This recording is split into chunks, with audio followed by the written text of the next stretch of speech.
I'd like to stay along with you and while away the night with fairy lore and tales of yore by the turf fire burning bright. And then to see laid out for me a shakedown by the wall. For there's rest for weary travellers in the homes of Donegal. Good evening to you, one and all. Everybody and anybody can bake. What I always say, one of the most important ingredients is time. Just Breezy, I wouldn't like to have you working in the bakery because they'd have great crack, but they would never fill a van. There'd be too much singing. Mommy baked every day of the week. She baked. They had a small business. She baked. I told you before, when I was young, coming from school, I had to bake 2 scones of bread every evening because there were 6 boys of us there. There was no girl. And she made the girl out to me always. That's true. And woman, she was a good staff and all that. And she showed me how to bake bread. No, and that time bread was on the oven, and you put the pot oven. Coals on the oven. It's on the lid of the oven. Yeah. We had a neighbour called Mary Boyle. She lived next to us. And they used to make the bread like that in the 3-legged pan. You know, it wasn't a 3-legged pot; it was an oven on the croup. Aye, and Mary got sick and she was taken to hospital. They never knew money; they had no money. She brought her eggs down to Willie Higgerty's and Kitty Beggs, and whatever she got, she bought her groceries with. And they kept a cow and they kept chickens. So that they were, they lived like that. But anyway, my mother knew that Mary was in hospital, so Mammy decided that she'd make the bread for Johnny. Yeah. There was a brother and a sister who lived in the house, in the range at home. Yeah. And my mother had a Stanley 8 range in the kitchen. So after 3 or 4 days, Johnny came over and he said to me, Mother, he said, would you mind terrible Kathleen coming over and making the bread in my house? Because he said, I don't like the bread made in that machine, it tastes different because of course he couldn't taste the turf and the smoke. It was totally different, and he was right because the bread you had in Mary Boyle's house was totally different. It tasted of the peat, taste literally, and so that was, they called it a machine.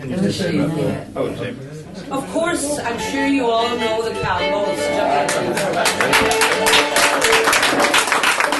When they're playing, I'm going to throw on a batch of scones. I'll tell you about it later.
Breezy, I thought you were playing the spoons there for a minute. Matchmaking has been a long old tradition in Ireland. And I don't know if they take it seriously anymore, but Masha, there was a time that they took it very seriously. There was a woman one time, Granny O'Rourke was her name. A fine looking woman. She wasn't last in the line when they were running for the looks anyway, do you know. She didn't sprain her ankle on the way like I did. She had 2 bucks that had an eye on her, do you see. There was one of them an owl buck, and she hadn't much interest in him. There was a young fella, Jermit, that she had her heart set on, and Jermit was very shy, and you know, he didn't make his feelings very obvious, but it was clear to the whole parish that he had a wild notion of Grania. But the owl buck, do you see, he was determined in his mission. Every day he called courting. And sure, both Grania's family and his own family were all for the match. You know, I suppose Grania's family, because he was well enough off, you know, and she wouldn't be stuck for a bob or two. But cripes almighty, Grania held off as long as she could, waiting on Jermit to make his move. But devil a bit of Jermit made the move, so at the heels of the hunt there was nothing on her but to give in to the pressure and agree to marry the owl buck. Well, as was the custom at the time, there was a dinner in Grania's family's house to welcome, you know, the husband-to-be and his family. Dinner was well on the way, and the next thing there was the knock on the door. And who was it? Only Jermit. And him with a face like a turf spade, you know, the chin was reaching the picture. It was too late. So Grania stood up and she raised her glass and she says, I drink to the health of often who came, and who often came not I also must name, and who often came not I also must blame, for he came not as often who came. I wish I had Johnny the journeyman, I wish I had Johnny the journeyman. We'd tramp it all day, be happy and gay, and me life would be idle and daisy, oh. I'll make tea for you, old man, I'll make coffee for you, old man. Tea for you, coffee for me, and whiskey for Johnny the journeyman. Here's to Johnny the daisy, oh, who polishes boots so neatly, oh, with his 3-point hat and his double bow knot and his fiddle for courting the ladies, oh. I wish you were dead in your grave, old man, I wish you were dead in your grave, old man. I wish you were dead with a stone at your head, that way I could marry the journeyman.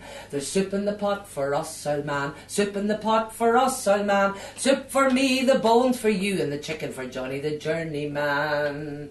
Here's to Johnny the daisy, oh, who polishes boots so neatly, oh, with his 3-point hat and his double bow knot and his fiddle for courting the ladies, oh. I wish I was single and free again, and old man would never get me again. Bad cess to the day and bad cess to the way that I just did Johnny the journeyman. I wish that I never was wed, old man, to yourself in your old feather bed, old man. With a tear in your eye and a drop on a sigh, you keep me from Johnny the journeyman. Here's to Johnny the daisy, oh, who polishes boots so neatly, oh, with his 3-point hat and his double bow knot and his fiddle for courting the ladies, oh. I wish that you were in jail, old man, your absence I'd never bewail, old man. If you were in jail I'd give you no bail, and then I'd marry the journeyman. Here's to Johnny the daisy, oh, who polished his boots so neatly, oh, with his 3-point hat and his double bow knot and his fiddle for courting the ladies, oh. Here's to Johnny the journeyman, I wish I had Johnny the journeyman. We'd tramp it all day, be happy and gay, and me life would be idle and daisy, oh. Good on you. That time, a man, a neighbour, went with him with a bottle of whiskey, and he asked the girls in this house, the girls that he fancied, you know. So the man said he would go with them too, surely. And then he used to give a drink to the man at the house, the father, the girls and all that. And of course, the man would with them. He had a good slug as well. So it was a night out for him as well. But anyway, they went on to this house. There were 3 girls in it. But he wanted a younger one. I think Alice was her name. And the father always said, no bother. And they used to about to call her boot or something. She had to give a cow with her or something like that, you know. But anyway, the deal was done for the youngest of the house. And this happened, they got married here in the old church in Glenties. But who comes up to him at the wedding but the oldest one?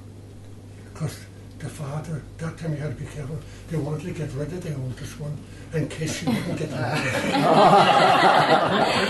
And you know, he never let on a word. I knew the man well, he never let on a word, and they had a family and all, and they lived happy enough. But did he marry the oldest one? Yeah, I married the oldest one. That's the one that came up to the altar.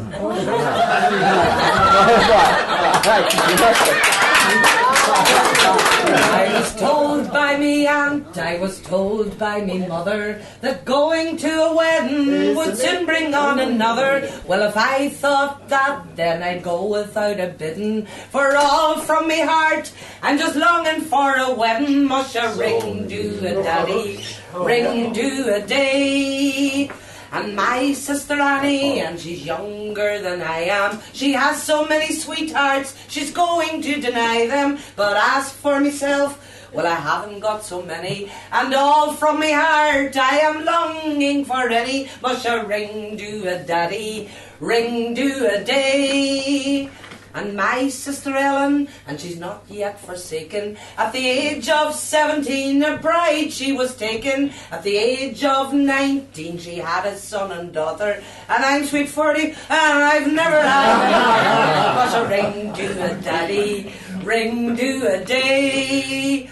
Come rent men, come pent men, come tinker and come tailor, come fiddler, come piper, come tailor and come waver, come rag men, come bag men, come foolish or come witty. Just don't let me die an old maid and marry me for pity. Mush a ring do a daddy, ring do a day.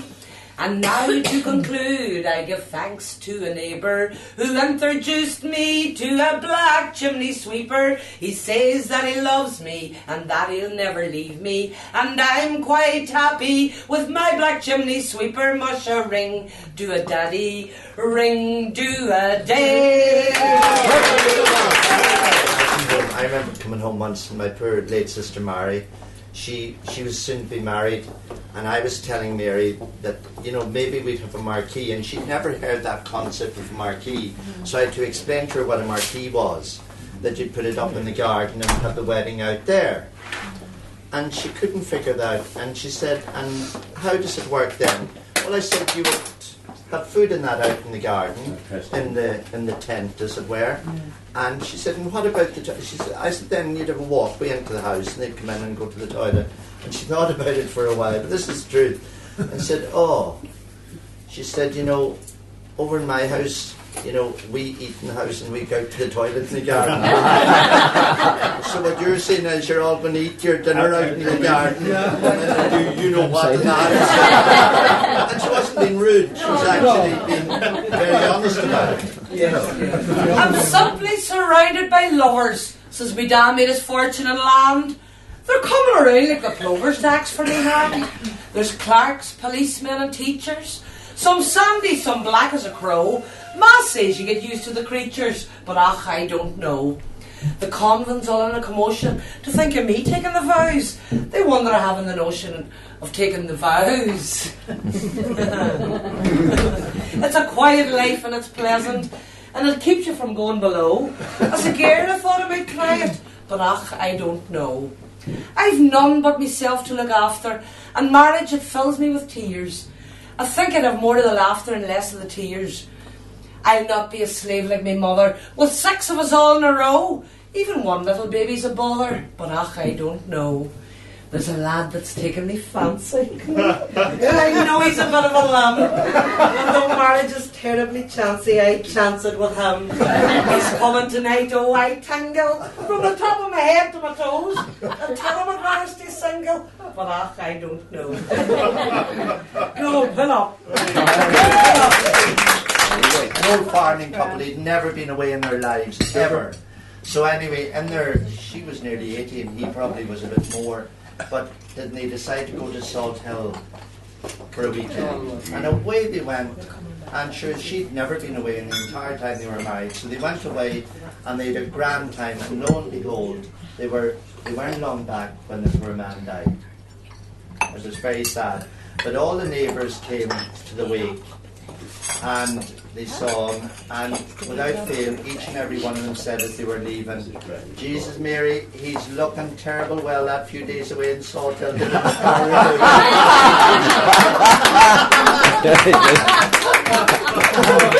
And I think that sums us up.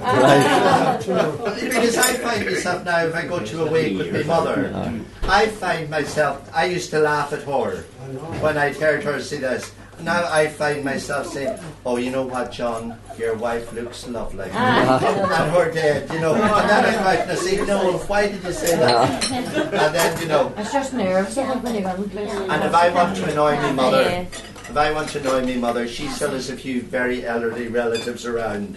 So I always pick on one of them in the graveyard. And I go up and say, oh, how are you, Sadie? So I say, hello, which one are you? I said, what age are you now? And they'll probably say, oh, I'm 90 or 92 or 98. I said, you know what, Sadie? My mother was just saying, coming into the chapel, that it's not worth your while going home.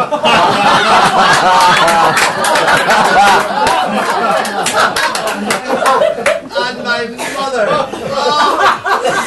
we were going to a funeral a couple of years back. And we were driving, well, my mother's sense of humour, that's what's kept her going, you know. Yes. Because in the space of a couple of years, she lost 13 of her immediate family, you know, including her eldest son and daughter and her beloved son-in-law. You know what I mean? So humour does keep you going. Yeah. But we were going down, what we call down Letcher to go into Kilcar. And my mother started footering in the front of my car looking for a pen or something. I said, Mammy, what footering's on you? And she said, I thought I had a pen. I said, Mammy, there's a pen in the glove compartment there. Not thinking. And she hoped and she got the pen. And then I looked at the card and I said, what is she? I said, Mammy, what? I said, Mammy, are you signing a mass card? Are you signing the priest's name on that mass card? I said, Mammy, what? Since when did you become Father O'Byrne OFM? That's the truth. And she said, Noel, don't make a big deal of it. She said, I'll say a few prayers at home tonight. And she said, they're just as good as any butt that would sign the card for you. Your mother, it's a family joke. She's the nicest selection of fancy bags you ever saw. And she always has a fancy bag with a lovely purse. And the only thing about it is she never feckin' open. But I catch her out badly, you know, because occasionally she'll forget herself, you see. And just to be polite, you know, you might be out and we might meet in Donegal. My sister Caroline is Donegal heating and plumbing up there. We might ring and say, Caroline, we're coming up at lunchtime, we'll go out for a sandwich and whatever. So, and Mammy would always, just to be polite, if there's anybody that she knows around her, she'd always say kind of loud, she says, oh, I'll pay for that. And one day I saw her leave now, she forgot the purse. Now she was doing this owl thing again. Oh, I'll pay for this. So I nudged Caroline under the table and said, shut up now. I said, Mammy, thank you very much. Come on, Caroline. Mammy, we'll wait in the car. She said, Mammy at the table, not only did she not have the purse, but she was fumbling opening an empty bag. There's nothing in it except that's all there's ever in her bag. And in the wallet that should have it, there'd be nothing in it. Well, listen, we let her suffer. We let her suffer for she was like the Queen of England. Listen, the Queen of England would make some effort to So that's my mother. She's a great woman, though. So go and have a cup of tea. So go and get a cup of tea. There are three lovely lassies in Banyan, and I am the best of them all. Yes, I am the best of them all. My father has 40 white shillings. My father has 40 white shillings. And the grass of a goat and a cow. And the grass of a goat and a cow. And me mother, she says I can marry. And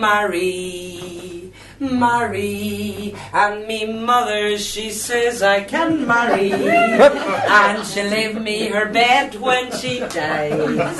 Yes, she'll leave me her bed when she dies.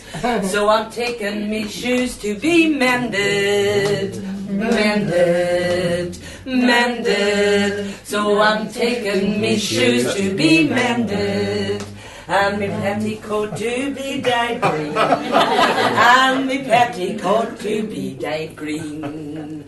And next Sunday morning I'll meet him, meet him, meet him. And next Sunday morning I'll meet him, and I shall be dressed like a queen.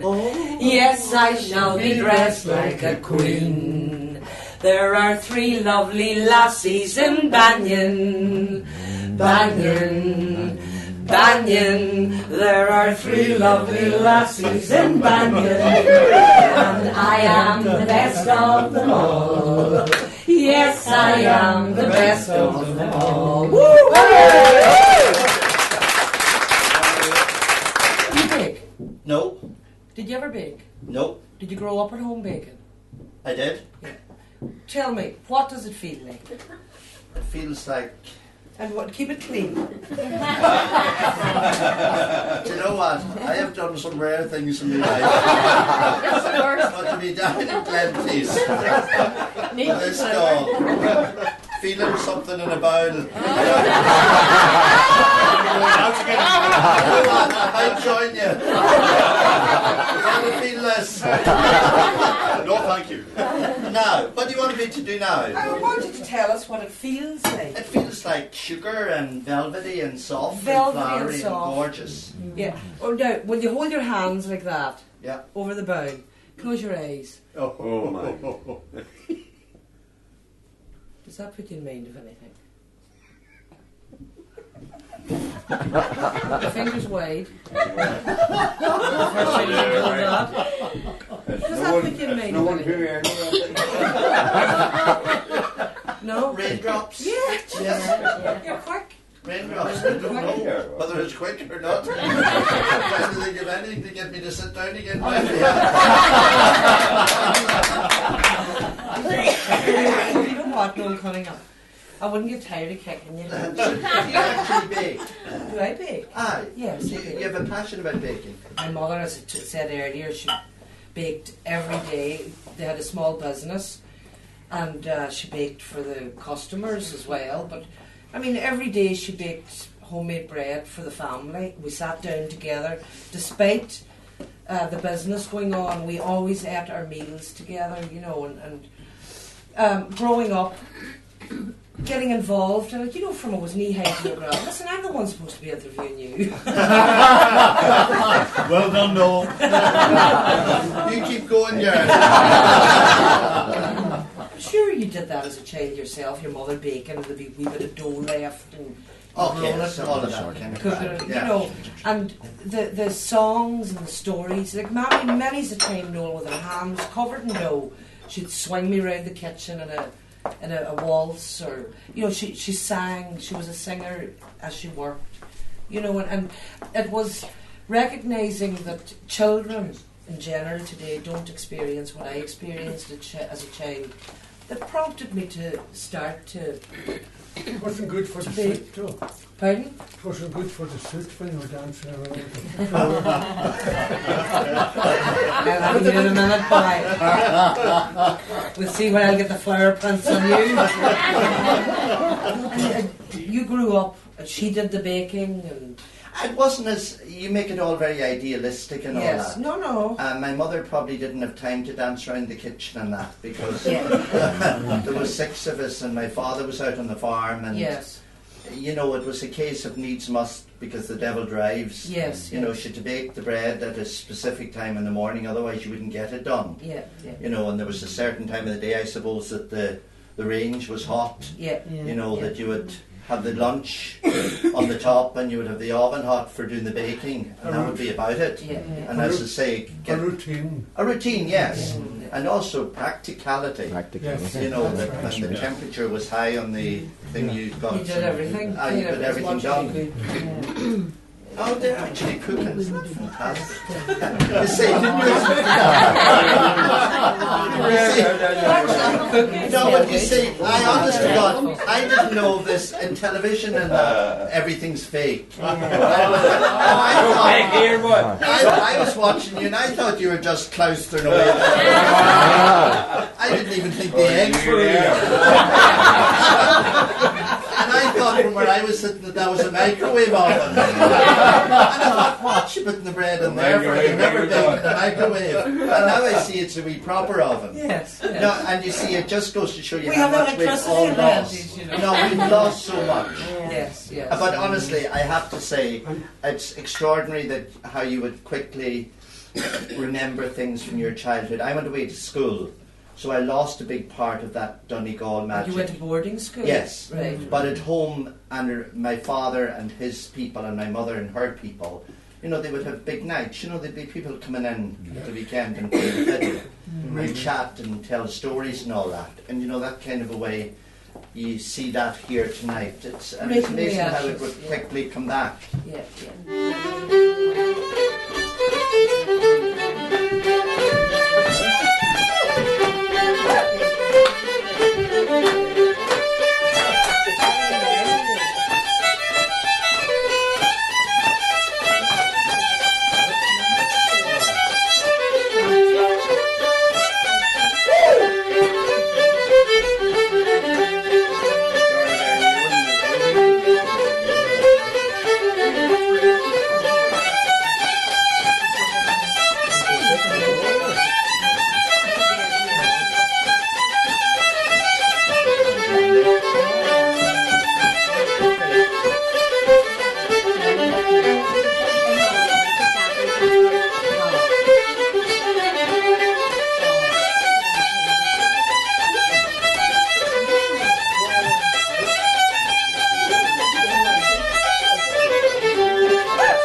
Oh wow, the smell. I'm going to get this into the pan. This is an engine meal file. I was just going to say a gialla. That's gialla, it's engine meal, sure. You know the engine meal is. Well, sure, I mean, that was the staple of the diet in many a home. Yeah, yeah. You know how it got here?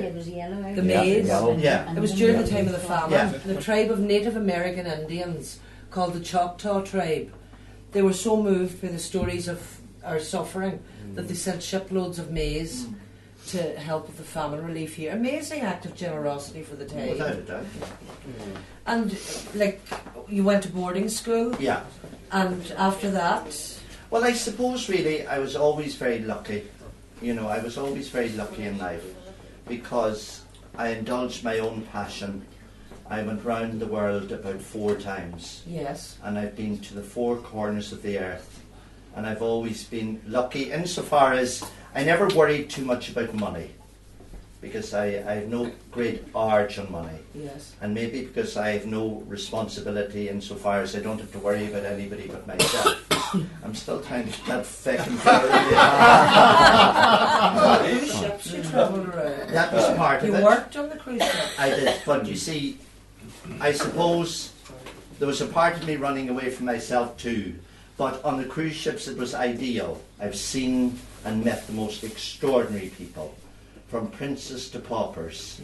And we always used to say on the cruise ships when we worked, when you'd come home you'd say, God, I'm worked with prostitutes and whores and robbers and thieves and murderers, and you never met such a fine bunch of people in your life. Lately I've been thinking, and it just won't leave my mind, to tell you of 2 friends one time who were both 2 friends of mine. Isaac, he was Protestant, and Sean was Catholic born. Well, it never made a difference, for their friendship, it was strong. And sometimes in the evening when they heard the sound of drums, they said it won't divide us, we will always be as one. And there were roses, roses, there were roses, and the tears of the people ran together. Well, Gaelic agad. I think get about Teshile culture. Fasten to us Gaelic. No, no. Awala no. No. Derry in school, yeah. My late sister Mary and I, we were taken out of Fintra School, which is in the Killybegs parish, and we were sent to the Celtic school. Yes. So we did all our subjects through Irish, but the problem was when I started doing French and Spanish, it gets mixed up. I used to be fluent in German, French, Spanish, Irish and English. And now I'm kind of trying to get by on English. But I think anybody who has a musical ear as well, and remember I worked in those countries too. Yes. I was in countries that spoke Portuguese and German and French. And when you're even travelling around there, as I said, taking local leave when you're on the cruise ships, if you were, say, in a country like South America where you were in Portuguese, well, you had to speak Portuguese. Because where I was travelling, those people hadn't a word of English. You know, not a word of it. You know, and when you go to France, the French don't like speaking English. They may have perfect English, but they don't speak it. So you have to speak to them in their own language. No, so it's easy to pick up languages. Now, I would not be able to write anything other than Irish, English, or a bit of French, but I can speak it. Yeah, you have your own. And I think if you have a musical ear, if you like music, or if you can hold a tune, it helps with languages. Which leads me to... You want to sing on? Oh God, oh God. The chimes of time ring out the news, another day is true. Someone slipped and fell, was that someone you? You may have longed within your life your courage to renew, but do not be disheartened, for I have news for you. It is no secret what God can do, what He's done for others, He'll do for you. And with arms wide open, He'll pardon you. It is no secret what God can do. There is no time within your life that you should feel alone. Always feel at home wherever you may roam. There is no power will conquer you when God is on your side. Just take Him at His promise. Don't run away and hide.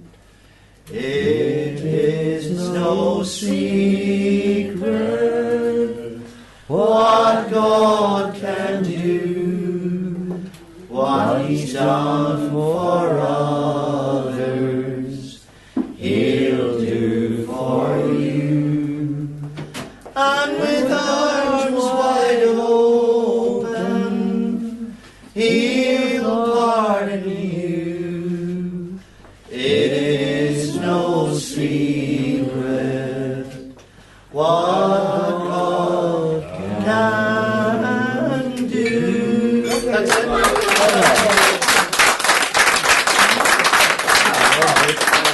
The nicest thing that ever happened to me. I must tell you two stories about Daniels, and then I'll let the boys play, and then you get on. We'll have a cup of tea in there. Your will work.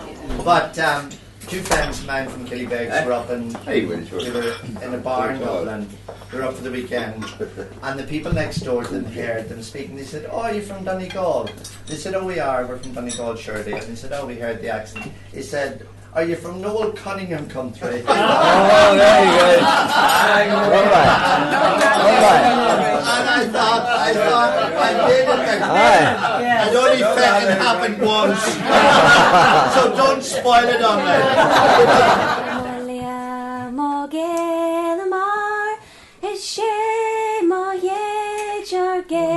Lamar, Nior is Spain, into Sershino, who again, Moge Lamar, Bim Shabuin, Birch Gala, Kill Go Crow, Tor Nanyor, Marskeluin, Amber Hilbyo, is na rave Tarturish, Win Mavrone.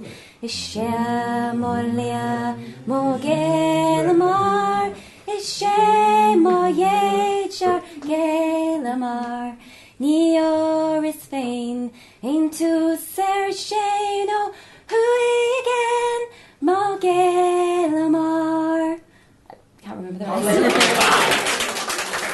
My father brought the fiddle from America, and he had it way up on the wall, and he wouldn't let us unless he was there. And I remember the first tune he learned me was the Keeleroo. Was what? It's a Scotch Highland. You still remember it? I'm just a little bit.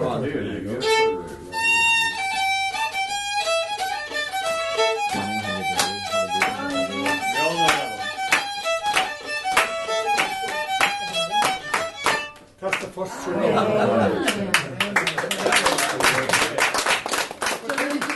Count how many tunes you know at this stage. But they're going away all the time. When I was about 10, myself and my Vinci as well, my grandfather died. No music in the house for a full year. Oh, not. And if you did, they would. If you start playing, if the neighbours had the music in the house 2 days beforehand, they would count it. And would say they have no respect. And that's as true as anything. That fiddle was up on the wall, my father, nobody could play it. My oldest brother could go to dances, he was about 16 at the time, he couldn't go. It was awful, wasn't it? But you told me you and Vinci didn't used to play the Oh, well.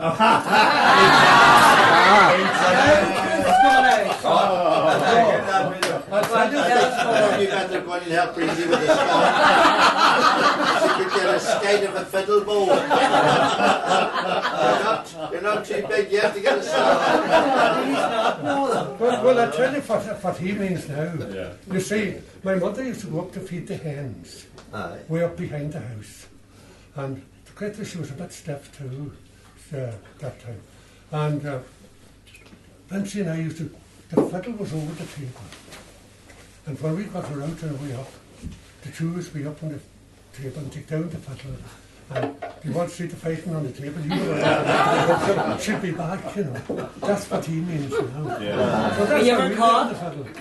You ever caught? She knew well that we were playing. She knew well, but she never said a word. But the fiddle was up when she come back.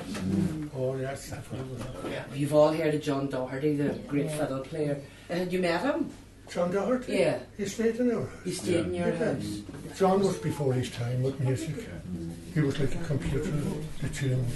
Yeah. And the later it went in the night, the more this, like a spring well, all this stuff used to come. Yeah. Brilliant. But I'm going to sing for you a song that Johnny Boyle wrote. Oh, you yeah. know it. It's called the Bard of West Donegal. What was it like in those days gone by when you called to a house and they opened the door and you sang and you danced and you played all night? John Simey, tell me, what was it like? Come everybody, raise your glasses high. Here's to the man that never will die. Drink his health, you one and all. And here's to the Bard of West Donegal. I'm putting these scones into the oven now. As no big mystery to baking. Did anybody notice how many cups of flour I had in there? 3. Yes, and roughly 4 ounces of butter. 1 egg. 1 egg. It's not just an egg. These are goddamn miracles. Yeah. You know, it's a meal in its own fridge. Teaspoon of bread soda. 1, yes, Glenn. 2 teaspoons of Beck's tartar. What else? Oh, the pinch of salt. You know, and 1 over the shoulder. You know, you know why it goes over the shoulder? For themselves, huh? Get rid of the devil. Get rid of the devil. Not at all. Not at all. It's for themselves. You know who themselves are? The fairy folk.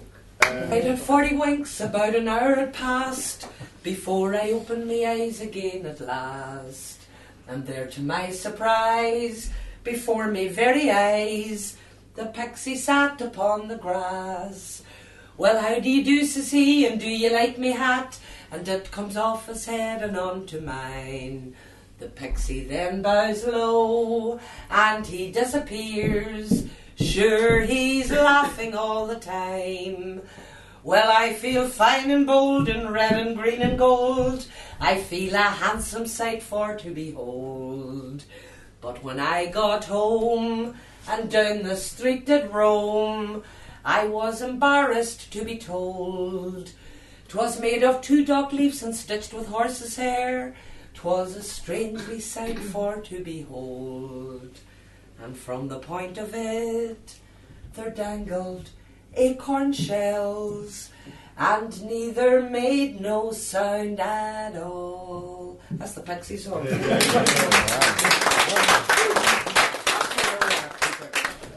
The last time we played, remember that they all came out dancing. Would you stand behind? Yeah. Sorry.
By me Coleman, Charlie Boyle.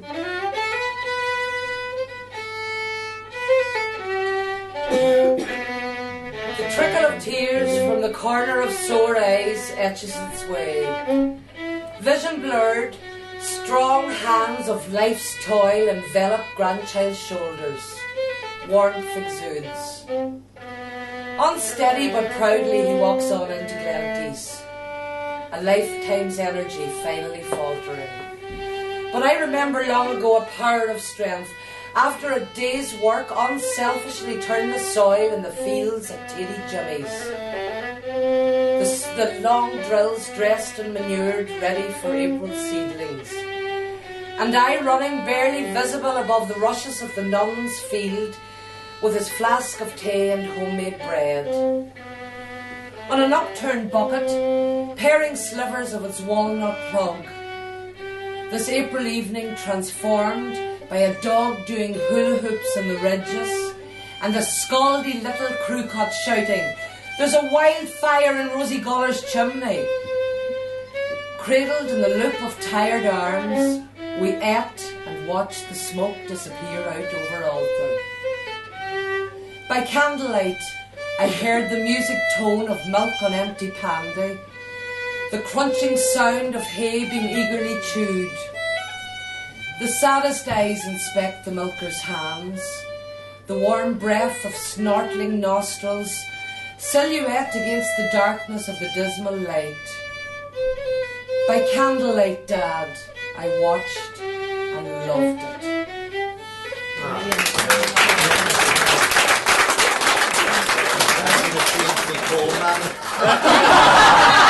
We don't have to travel far from our own locality for all the talent that we need. It's right or wrong. Just what we have sitting there, the three musketeers.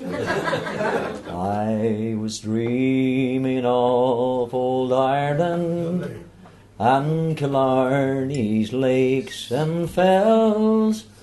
I was dreaming of the Shamrock and the dear old Shandon bells, when a memory suggested in a vision quiet and clear of the strange things that would happen if we had old Ireland here.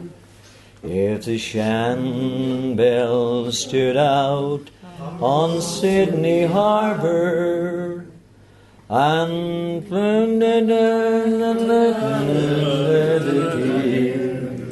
if the river Shannon joined the Brisbane waters and Killarney's lakes flowed into Botany Bay, if the Blarney Stone stood out in old Fremantle and County Cork and Atley did appear, Aaron's sons would never roam, all the boys would stay at home.